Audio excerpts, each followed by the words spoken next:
The chuckle replied that maybe it couldn't, but he'd be the one that wouldn't say so till he tried. So he buckled right in with the trace of a grin on his face if he worried he hit it. Then he started to sing as he tackled a thing that couldn't be done, and he did it.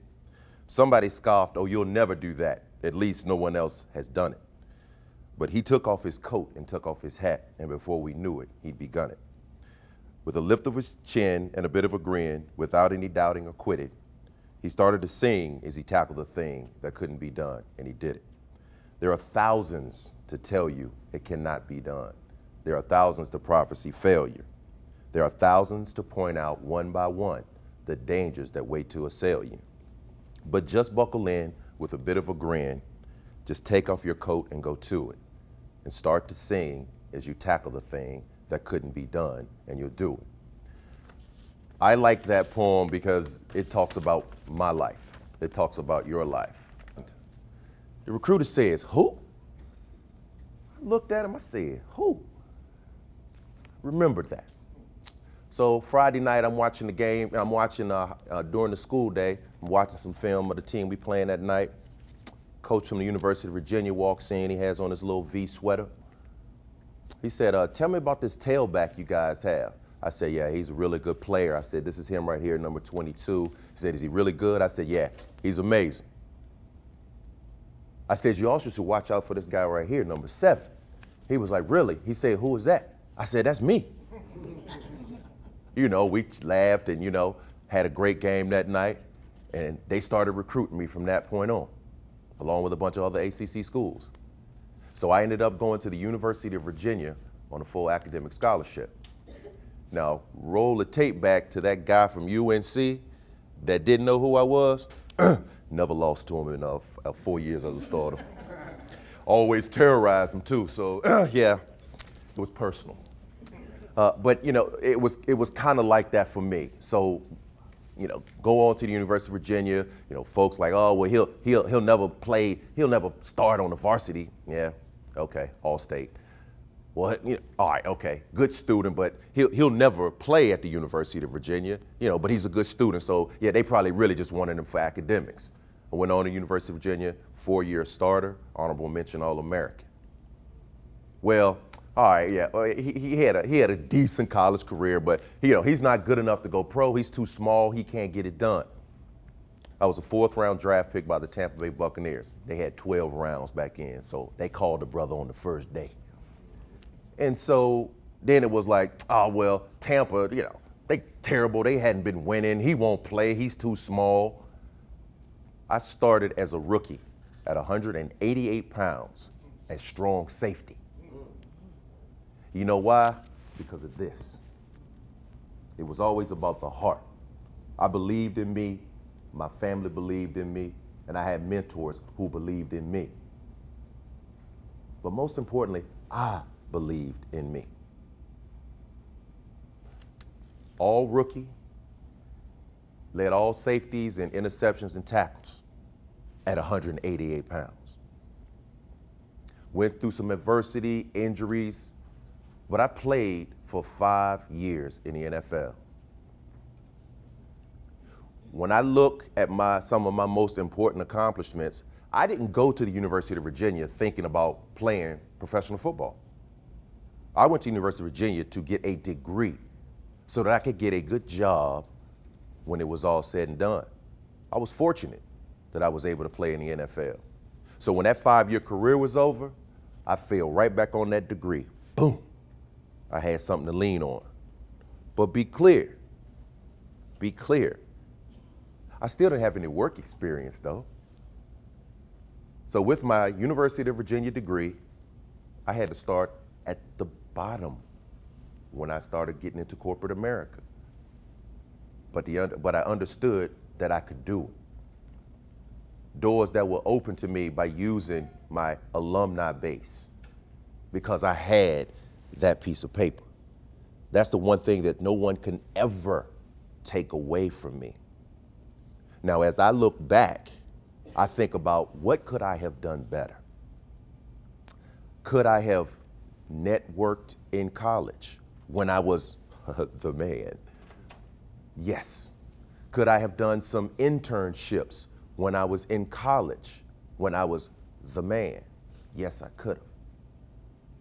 My hope for each and every one of you is that you strive to get your degree in one hand and have a life plan in the other. Because I don't just talk to you about the sport of football. People always want to talk to me about the NFL. That was 5 years of my life. 5. I would much rather talk to you about the last 15 years of nonprofit work where I've helped to change lives. That's way more important to me.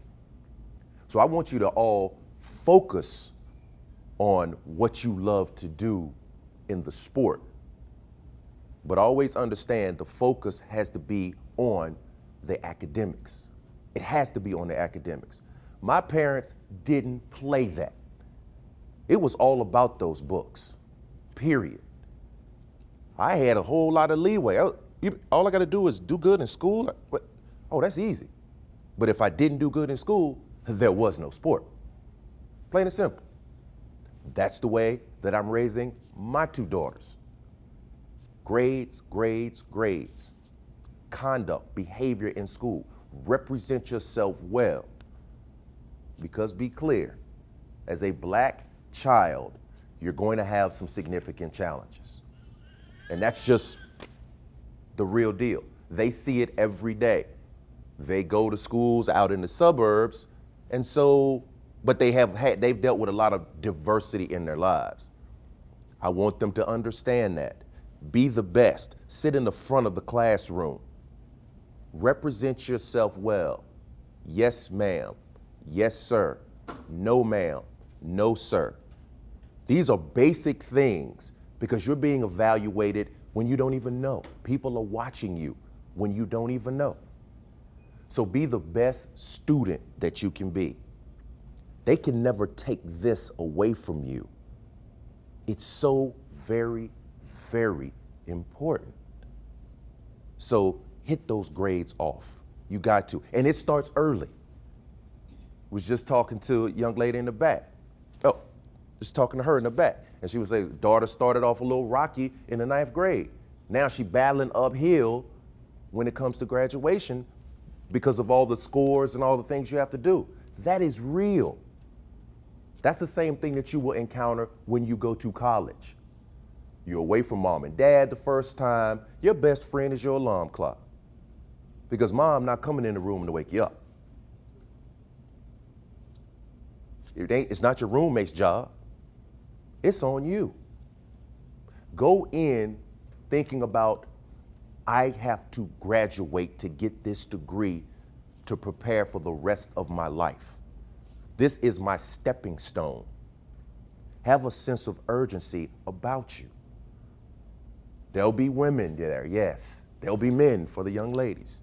It'll be different. Nobody's looking over your shoulder. Represent yourself well. Represent your family well. Always think about them too with the decisions that you make. As parents, you know, we hard on you because we want you to do well. We want you to make the right decisions when we're not there. That's why we do what we do when it comes to the discipline. That's why we're making sure what you're doing in school. That's why we're making sure that you're here today so that you can get the information that College Bound is offering you to prepare yourself for success. Focus on that academic piece. What makes a good student athlete? Leadership, attitude, work ethic, the people that you have in your circle. Be careful of the dream takers, okay? Everybody's not on your path. Some of your friends may look at you like, oh, that's college boy, he whatever. He ain't, you know. Because they don't have any dreams that they can follow or that they choose to follow. Because for you, it's a choice. It's a choice to be here. It's a choice to follow your dreams. Your choice. Everyone has that choice. Sometimes it's difficult to have that choice, but you make the right decision. Dream takers are those people who they claim they're your boys, but will take your dream away from you. They will put you in a situation where your dream is lost. You at the wrong place at the wrong time. Be very careful of those individuals. Be careful of the people that you have in your circle, because everybody that's in your circle doesn't have your best interest. So keep your circle tight. Keep it tight, because if it's really your boy or if it's really your girl, they'll never put anything bad or foul around you. Believe that. I can't emphasize that to you all enough. I've seen it. Classic example. I come home from college. My sister was 7 years apart. We hang out at the lake on Sundays. That was the thing to do. She wanted to hang with Big Brother. I'm like, all right, you can go with me today. We go out to the lake, all my boys, we all having a good time. When it's over, we go to the parking lot. Everybody goes to the parking lot. So there are hundreds of people out in the parking lot. My boys, we all having a good time. I'm talking to a young lady. My sister's right here. We all having a good time. My sister walks up and stands by the curb. Young gentleman in his car backed up and almost hit her. So I was like, hey, man, watch out. You almost hit my sister. Now, when I saw the young man, I knew who he was from history. Little drug dealer, one of them little drug boys. So he gets out of the car with his boys, and I was like, yo, man, be careful. He's like, what you say to me? And I said, be careful, you almost hit my sister. You know, and then that was it. Kept it moving. I go back to talk to the young lady. I look up, and I see the guy walking towards me with a group of people behind him. I tell my sister, I said, get in the car, sit right here. He comes down, and he was like, yo, man, what was that what was that you were saying earlier? I said, man, be careful. You almost hit my sister. Nah, man, I don't think you said it like that. And I see him with his hand behind his leg. So I immediately just kind of try to shield my sister in case something went off. Puts a gun to my head.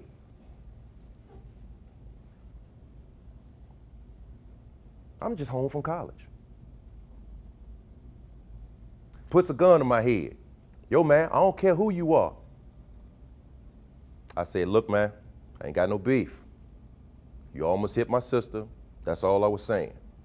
The young lady I was talking to rushes over because she knew him, and come to find out, he used to date her. So she go talk to him.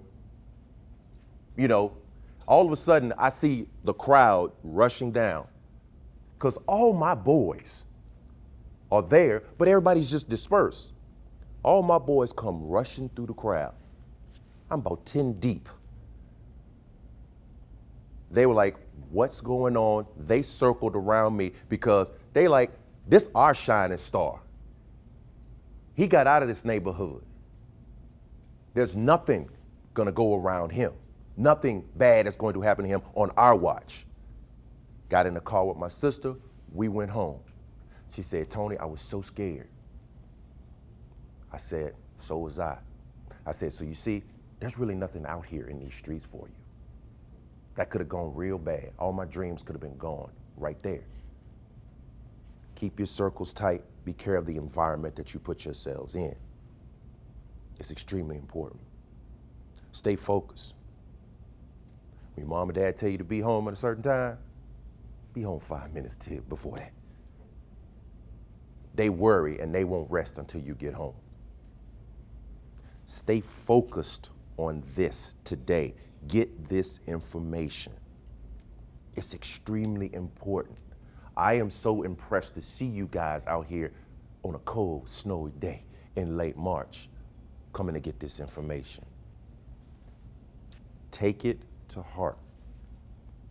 I want the best for you guys. I really do. College is an awesome, awesome experience. Take full advantage of it. Take your future by the throat and be absolutely the best that you can be. But also have something outside of that sport. The things that you love to do, put it back into the community. Ask yourself, you know what? If I didn't have a sport, what would I be doing? What else do I enjoy doing? Have a plan. Everybody's not going to make it to the NBA and to the NFL and to professional sports. It's just a reality. So don't put all your dreams in that bucket. I want you to have it, but that's just one dream bucket. That's bucket A. But I need you to have bucket B, bucket C, bucket D, and bucket E, and something go in each and every one of those in case that other thing doesn't happen. Don't mean for it to be a sermon. I just give it real because I've lived it. I know what it is. I know how cruel it can be. So go to college, enjoy your sport, get your education, get your degree. And if the professional thing happens, beautiful. That's just things that you can do for your family at a young age. But the moment you go into it, prepare for the day when you're leaving it. And that's the importance of having your plan, that life plan that I was talking about in that left hand. The degree, oh, you better get that. I just want to make sure you have that other plan that you take along with you too. I wish the best for you all. Thank you guys for having me today, and I hope you take some of this to heart. Thanks.